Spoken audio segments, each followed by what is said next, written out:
रखने का अभियान है। आपकी संरक्षा सुरक्षा के साथ साथ आपको सशक्त बनाना, आपके अंदर की क्षमताओं को, आपके अंदर की शक्तियों को जागृत करना, किसी और का मोहताज नहीं, किसी और के सहारे की प्रतीक्षा नहीं, बल्कि जो सामर्थ्य आपके अंदर स्वयं है उसे जगा देने का यह अभियान है। बच्चे हमारी बात समझ रहे हैं? मेरी हिंदी समझ में आ रही है? ठीक है बेटा, यह अभियान है आपके अंदर सुस्त पड़ी आपकी क्षमता, सुस्त पड़ी आपकी शक्तियों को जगा करके, आपके सामर्थ्य का आपको एहसास करा करके, आपको पूरा वो सामर्थ्यवान, सक्षम, सशक्त बेटी, बहन, मां का एहसास कराना और स्वयं सिंहनी की भाव धारते हुए अपनी सुरक्षा स्वयं करने के सक्षमता को एहसास कराना, महसूस कराना। हम सभी भारतवासी,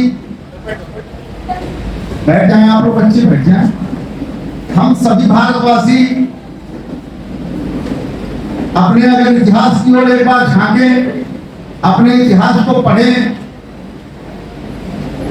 तो स्वतः एहसास होगा कि हमारे देश में नारियों की, बालिकाओं की क्या स्थिति रही है।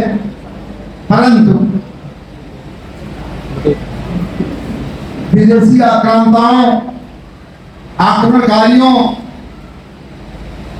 दुर्दांत, अनैतिक मानसिकता वाले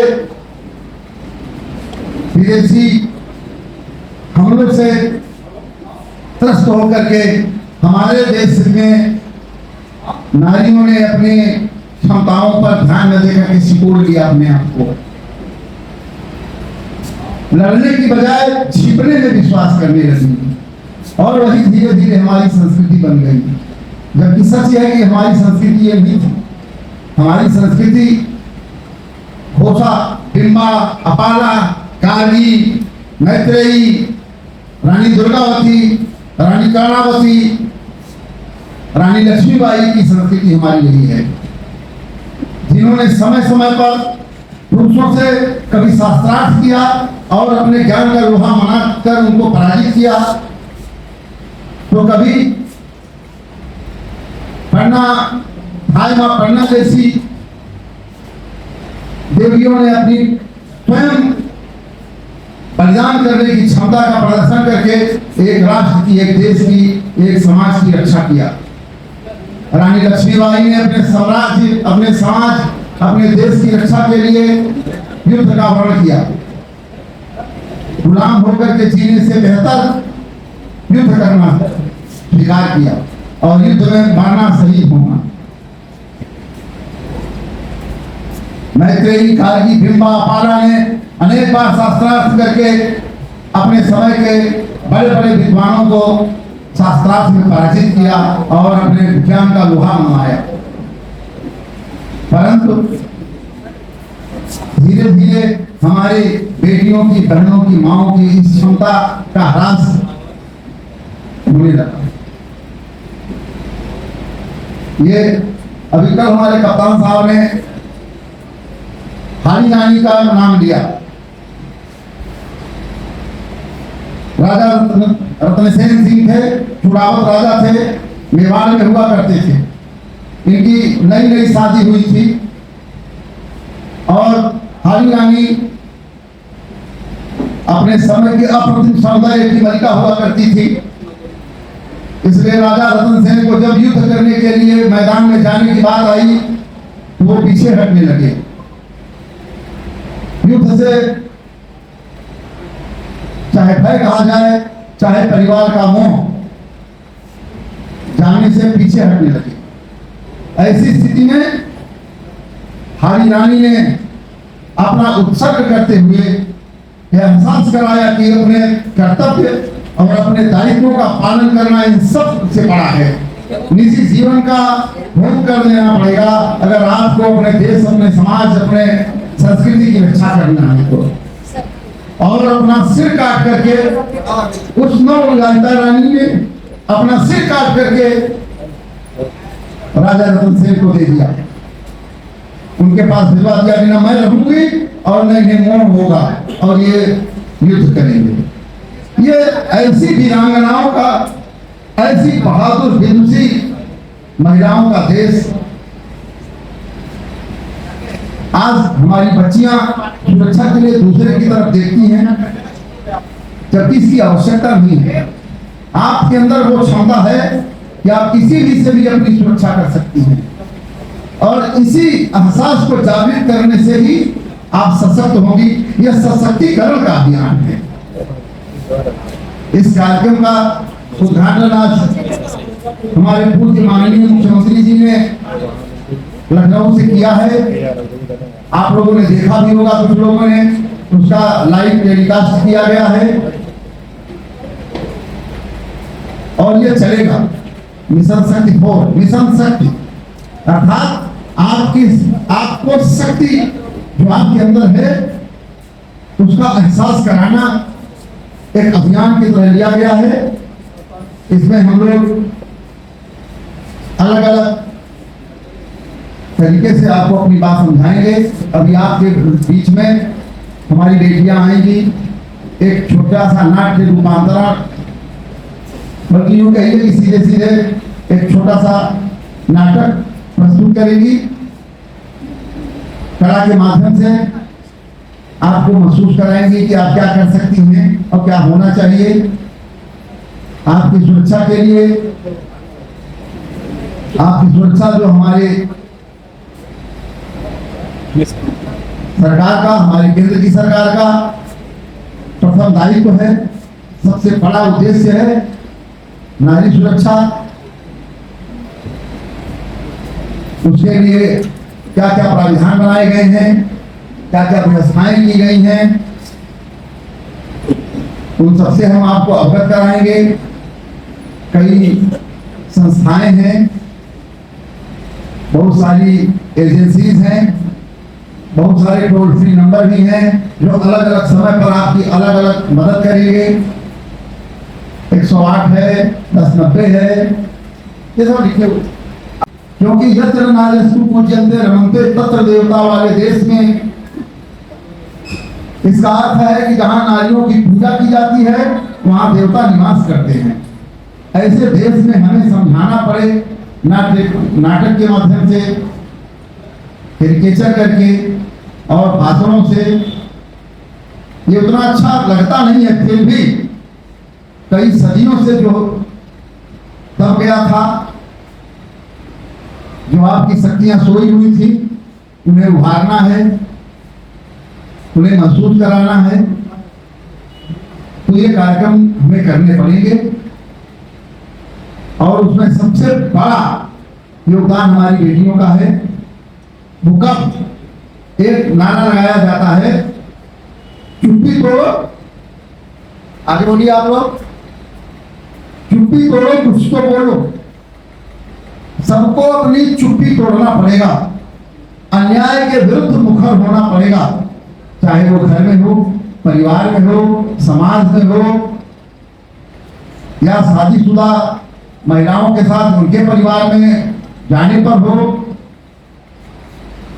चुप्पी तोड़ना पड़ेगा, मुखर होना पड़ेगा, अपने प्रति होने वाले अन्याय का खुलकर विरोध करना पड़ेगा।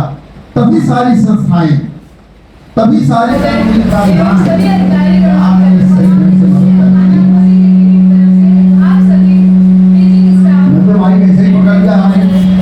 भी तैयार हो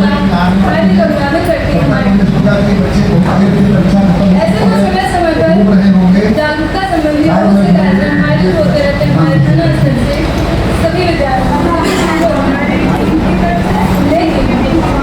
शिक्षक महोदय, हमारे शिक्षक महोदय ये तो ये कि जो ऐसी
कि लड़कियों को क्या करना चाहिए और क्या नहीं करना चाहिए। हेलो, अरे जीजी कहाँ कर रही हो? तो हाँ जीजी। आओ बताओ कैसे आना हुआ। और ठीक है जीजी। बिटिया तुम्हारी कहाँ है? बिटिया तो हमारी स्कूल ले गई है, पढ़ने लगी है अब। अच्छा। अरे जीजी आजकल के जमाने में बिटिया का आप स्कूल भेज दी हैं। जुग जमाना बहुत खराब है, आप देख ही रही हैं। हम तो अपने प्रीतिया का शादी ब्याह करके गंगा नहा लिए। बात तो तुम सही कहा लो जीजी, लेकिन हमारे घर में हमारी चिंता कौन है? बिंदुआ के पापा हैं, वो तो कहते हैं कि हमारी बिटिया पढ़ लिख कर कलेक्टर बनेगी और हमारी बात का नाम रोशन करेगी। अरे देख रही हैं रास्ते में इधर उधर कहीं कहीं ऊंचा नीचा हो गया तो कैसे मुंह दिखाओगी, कैसे बिटिया की शादी होगी? सही कह रही हो जीजी। चलो ठीक, हमें जो कहना था हम तो कह दिए, अब जो तुम्हारा मन हो आगे देखना।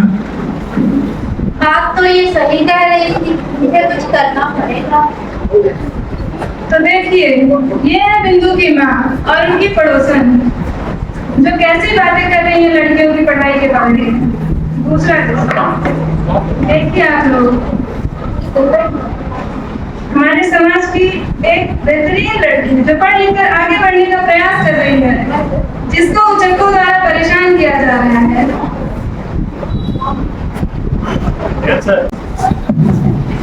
और यार तुम घूमने उमने नहीं गए? हाँ यार, बहुत दिन से कोई घूमने उमने नहीं गए।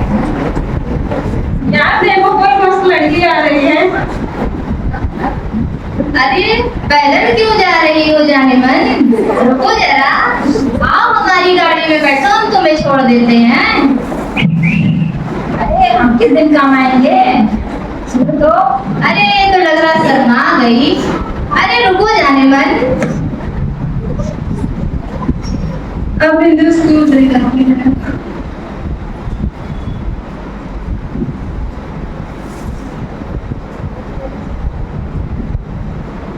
दूसरे दिन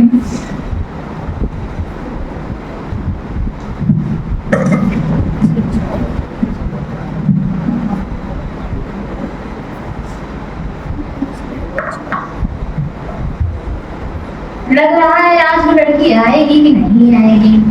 चलो यार, थोड़ी देर खड़े रहते हैं, देखते हैं। अरे यार आप तो नहीं है पैदल का, देखो। अरे जाने मन, क्या स्कूल स्कूल के चक्कर में लगी हो? आओ हमारी गाड़ी में बैठो, तुमको थोड़ा मऊ घुमा दे, पिक्चर के घुमा दे, दिखा दे क्या पढ़ाई लिखाई में रखा है। अरे भाभी मान लीजिए ना भैया की बात, चलिए घुमाते हैं। अरे ये तो लग रहा शर्मा गई। अरे मान भी जाओ। अरे यार, अरे शर्मा गई लग रहा है। ऐसा ही बिंदु के साथ कई दिनों तक होता है। ये असहनीय और कठिन पीड़ा बिंदु झेलती है कई दिनों तक। आ जाती है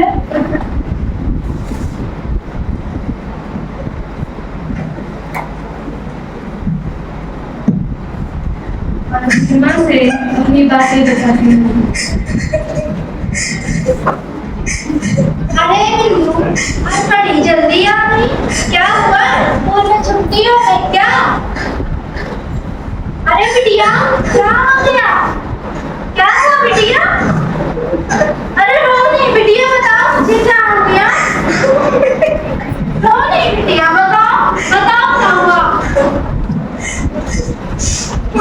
मैं जब स्कूल जाती हूँ तो रास्ते में कुछ लड़के मुझे छेड़ते हैं, मम्मी मेरा हाथ पकड़ लिए तो मुझे मार डाला। हाँ, हे भगवान, जिसका डर था वही हो गया। बिटिया उठो, जरा सुनो मेरी बात। उठो उठो, हमसे तो कह दी, लेकिन किसी से कहना मत।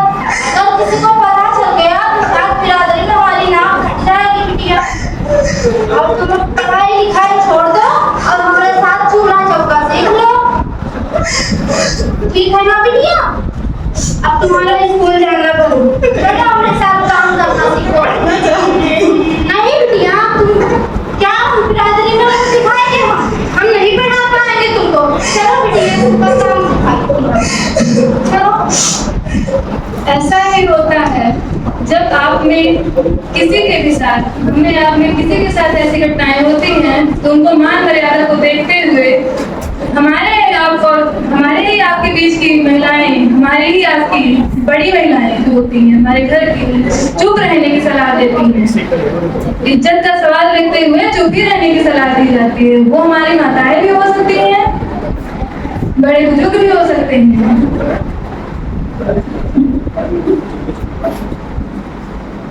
तीसरे दिन लेकिन हमारे ही समाज के कुछ जागरूक बिंदु भी होते हैं जिनको महिलाओं की शिक्षा की महत्व का पता होता है। आगे देखो।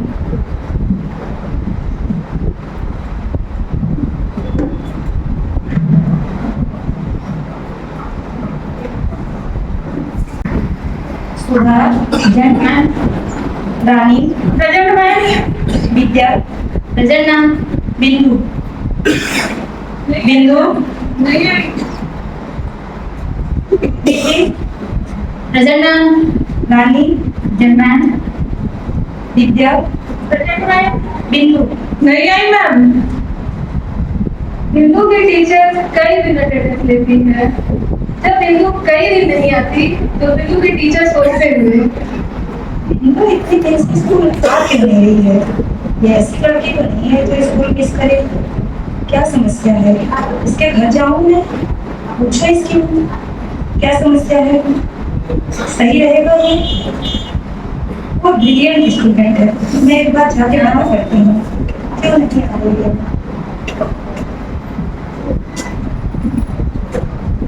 एक से बाद टीचर और बिंदु की कहानी।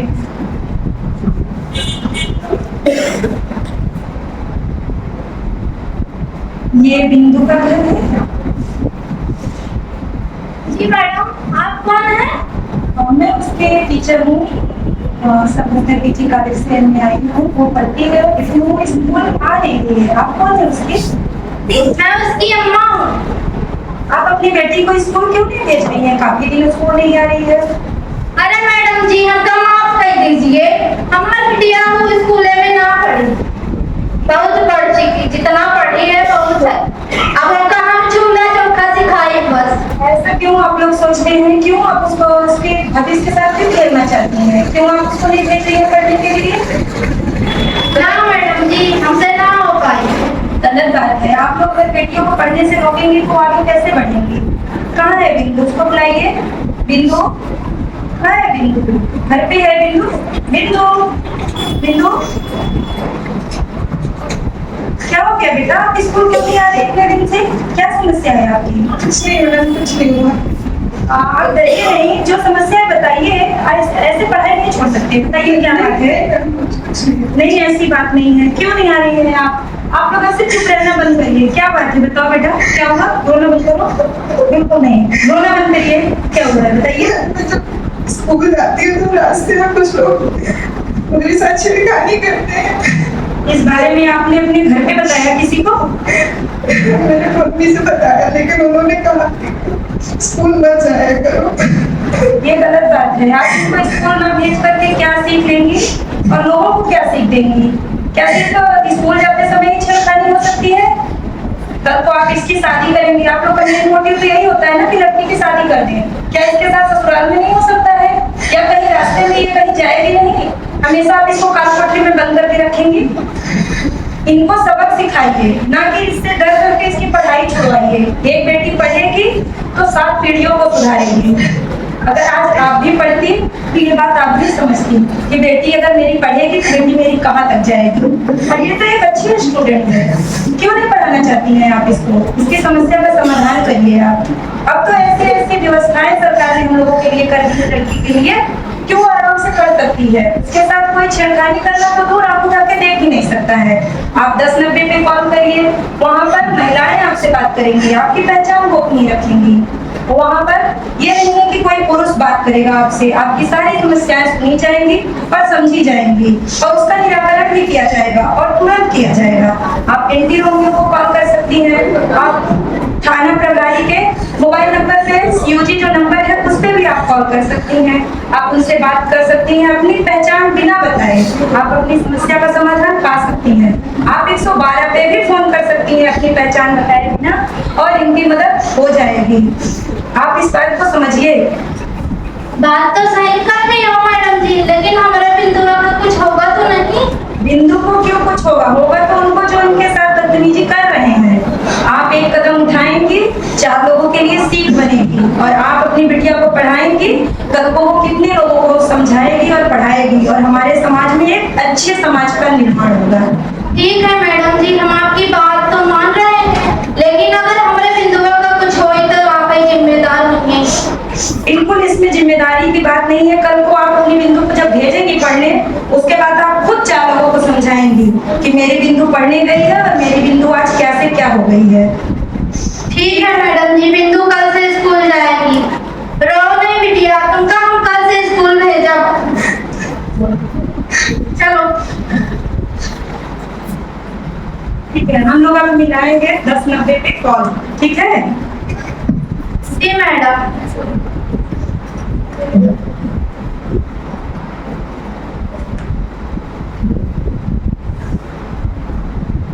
ठीक है बिंदु, अब तुम कल स्कूल आना और आप भी पीछे से आइएगा। मैडम अगर किसी को पता चल गया, अगर हमारा बिंदु का नाम सामने आया तो? बिंदु का नाम सामने नहीं आएगा क्योंकि यहाँ पर पीड़िता की पहचान गोपनीय रखी जाती है। आप परेशान मत होइए, बस आप बिंदु को पढ़ने से मत रोकिएगा। ठीक है मैडम जी, हम आपकी बात को मान रहे हैं। ठीक है, कल बिंदु स्कूल आना। ठीक बेटा?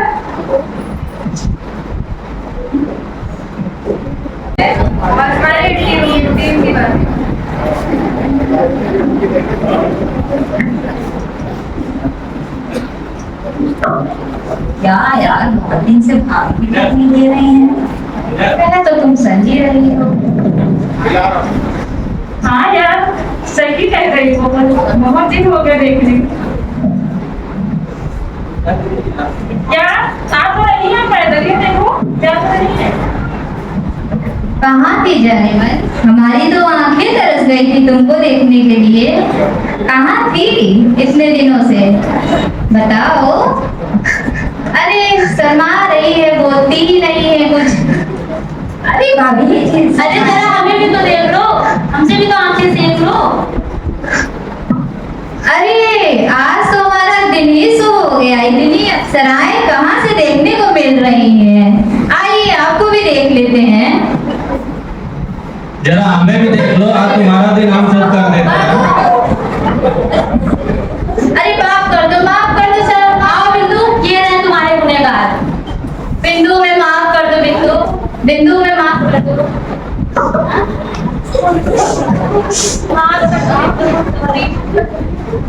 तुम जैसे लोगों की वजह से हम लड़कियां स्कूल नहीं जा पाती हैं। हम पढ़ना चाहती हैं लेकिन तुम लोग हमें जीने नहीं देते हो। कभी समाज से लड़के, कभी घर परिवार से लड़के। जब हम घर की दीवारों से बाहर निकलते हैं तो तुम जैसे दरिंदे हम लोग का पीछा नहीं छोड़ते हैं। आगे से ऐसा नहीं होगा बिंदु, माफ कर दो। अगर आज पुलिस ना होती तो तुम लोग पता नहीं क्या करते हमारे साथ। उठक बैठक लगाओ, तुम दोनों थप्पड़ मारो, तुम दोनों को भी मारो। आप को भी मारो।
अपनी तारीफ अपने मुंह से नहीं करना चाहिए और इन बच्चियों की तारीफ करना अपनी ही तारीफ होगी।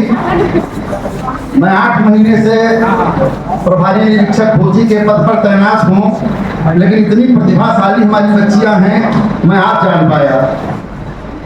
कितने अच्छे ढंग से इन्होंने अपनी प्रस्तुति आपके सामने पेश किया और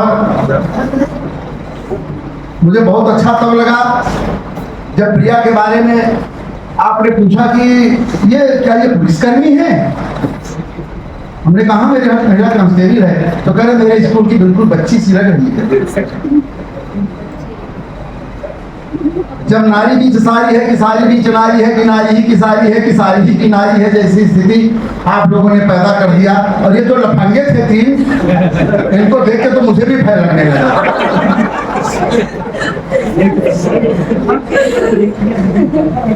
मैं किसकी तारीफ करूं किसकी न करूं, वो सब मेरी अपनी तारीफ होगी क्योंकि बच्चियां मेरी हैं। ये जो दोनों चाची और अम्मा आई थी मेरी तरफ से तालियां हैं इनको। क्या बात है।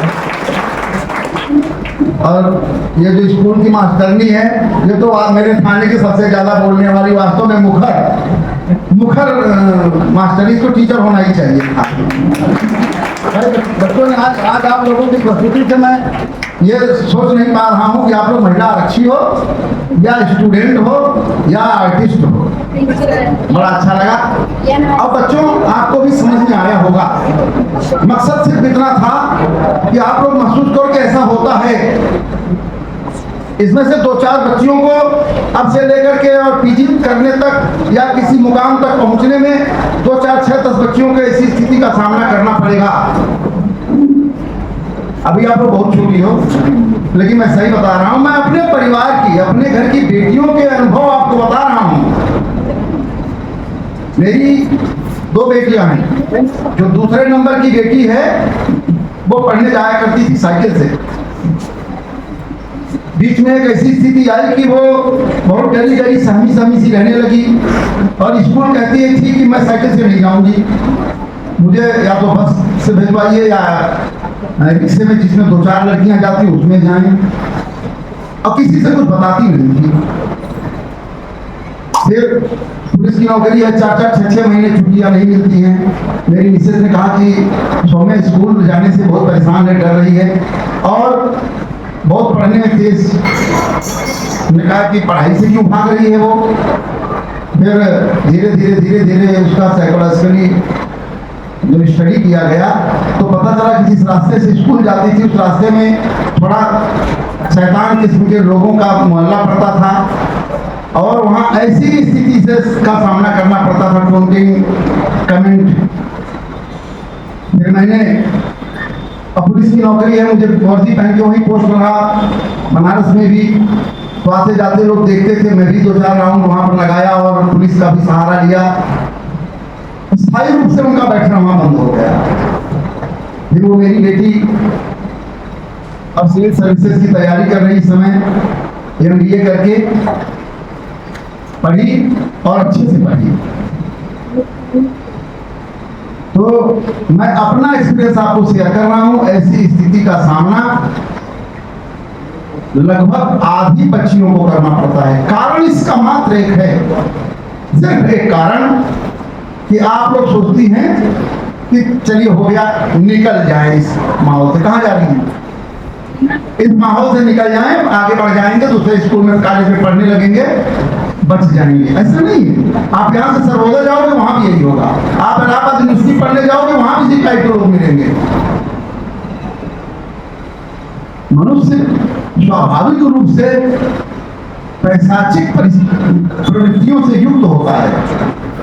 स्त्री और पुरुष दोनों, ये बचत नहीं है। बचत है रानी लक्ष्मीबाई की तरह संघर्ष करना, विरोध करना, खुलकर बोलना, अपनी बातों को मुखर होकर के लोगों के सामने रखना। अभी आपके यहाँ स्क्रीन लगी थी, स्क्रीन गिरा दीजिएगा। ये अपना पर्दा गिराइए।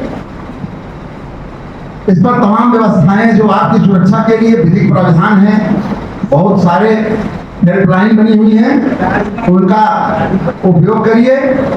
और अगर एक बार आप कह देंगी, हम लोगों के पास कॉल आते हैं, कभी कभी बताते हैं कि नंबर आपको नहीं बताएंगे, पहचान गोपनीय रखे जाने की बात कही गई है, तो नंबर हम लोगों को नहीं बताते हैं। प्लेस बताते हैं कि फला प्लेस पे इस तरीके के नालायक किस्म के लोग, असामाजिक जाहिल किस्म के लोग अपनी हरकतों से समाज को गंदा कर रहे हैं। वहां पे हम लोग जाकर के काम करते हैं, कभी छिप करके देखते हैं, कभी जाकर के जो बैठे रहते हैं, पुलिस जानते हैं, आप लोग कभी कभी देखी होंगी क्या करते हैं। अभी ये कर रही थी, थपड़ी आते हैं।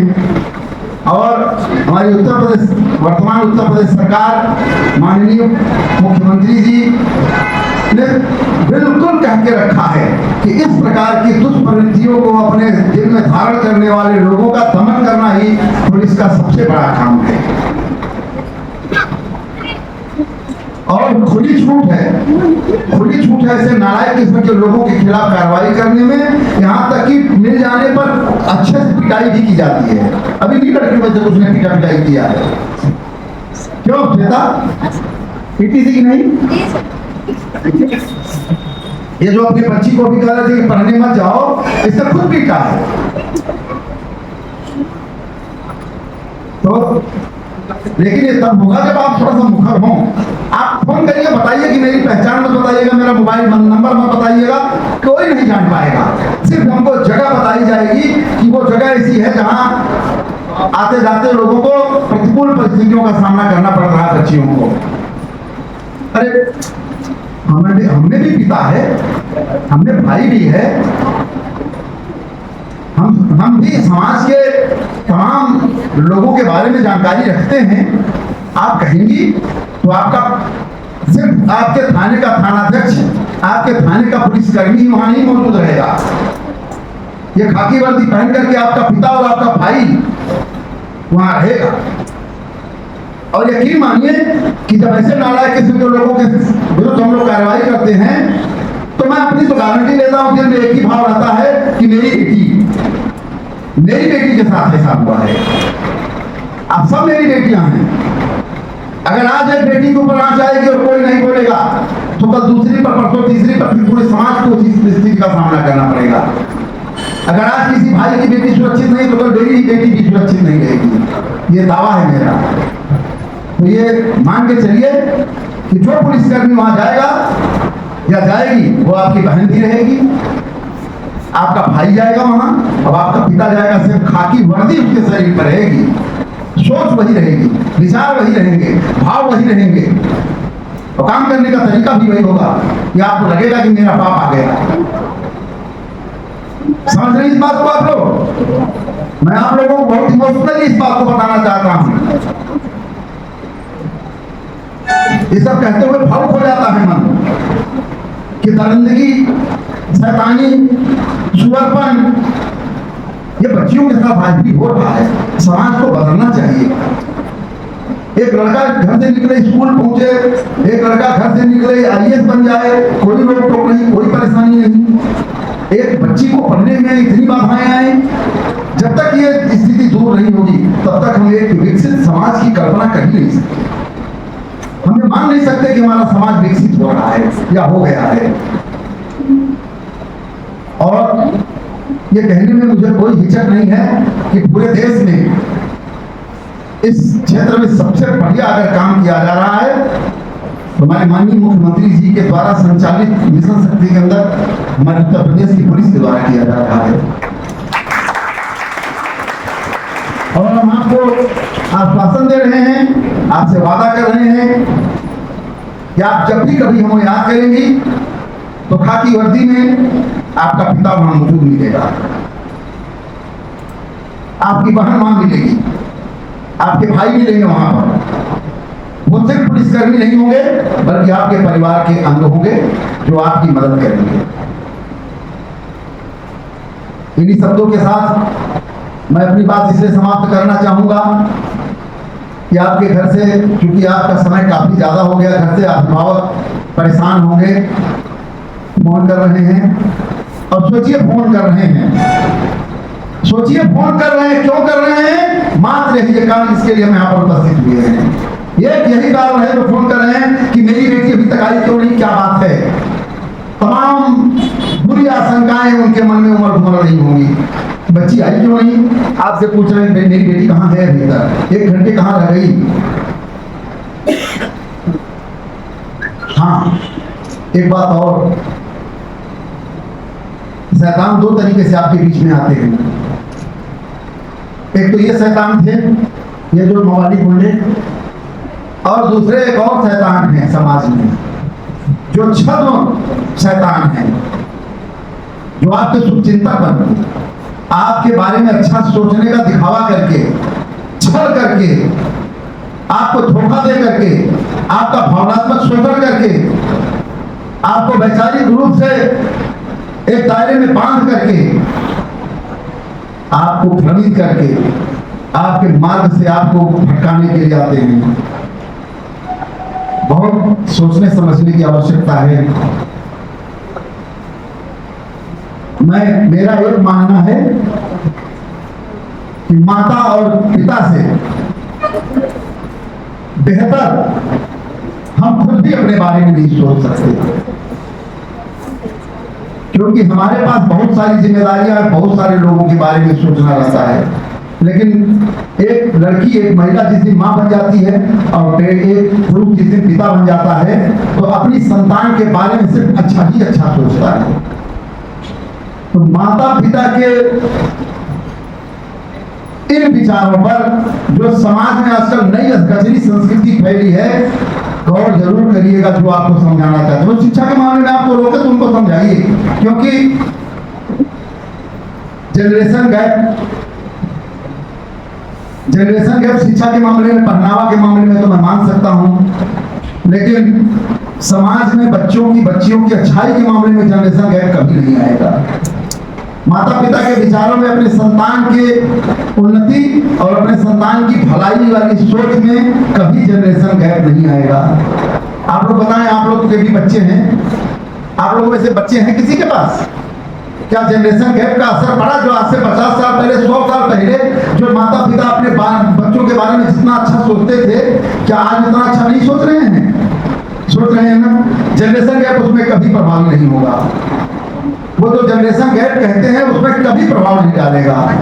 एक माता पिता जो 200 साल पहले अपने माँ बाप, अपने बच्चों के बारे में अच्छा ही अच्छा सोचते थे, आज भी अच्छा ही अच्छा सोचते हैं। तो माता पिता के विचारों पर ये जो मेरा इशारा जो है आप लोग सब समझ नहीं होंगी, बच्चियां मेरा इशारा समझ नहीं होंगी, क्योंकि मैं आपका बाप हूं तो मैं खुद के उन बातों को कह नहीं सकता, सिर्फ इशारा ही कर सकता हूं।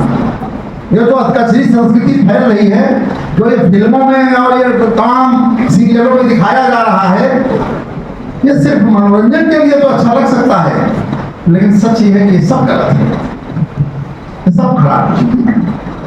माता पिता से अच्छा कोई अपने संतान के बारे में सोच नहीं सकता।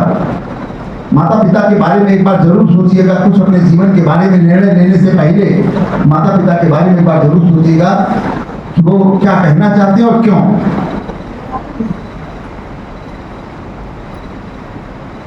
हम आपके बीच में एक दिन फिर आएंगे, उस दिन दूसरा नाट्य प्रस्तुति आपके बीच में की जाएगी और मैं मैनेजर साहब से और प्रिंसिपल साहब से उस दिन के लिए कहूँगा कि 1 घंटे का समय हमारे लिए सभी बच्चों की मौजूदगी में देंगे।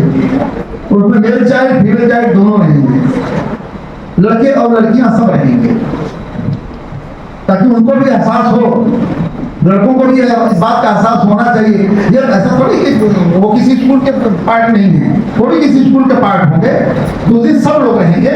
वो समय दीजिएगा हमें।